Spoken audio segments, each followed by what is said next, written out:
যে হারিস আহমেদ হাঙ্গেরির বাইরেও বিনিয়োগের পোর্টফোলিও স্থাপন করছেন।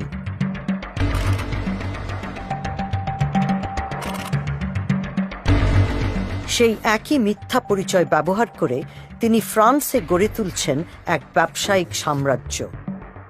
2018 সালের নভেম্বরে তিনি একটি কোম্পানির আংশিক মালিকানা কিনেন। এই কোম্পানি কম্পিউটার ও আইটি নিয়ে কাজ করে। কোম্পানিটির 2টি নিবন্ধিত অফিস রয়েছে, একটি অবস্থিত প্যারিসের উপকণ্ঠে।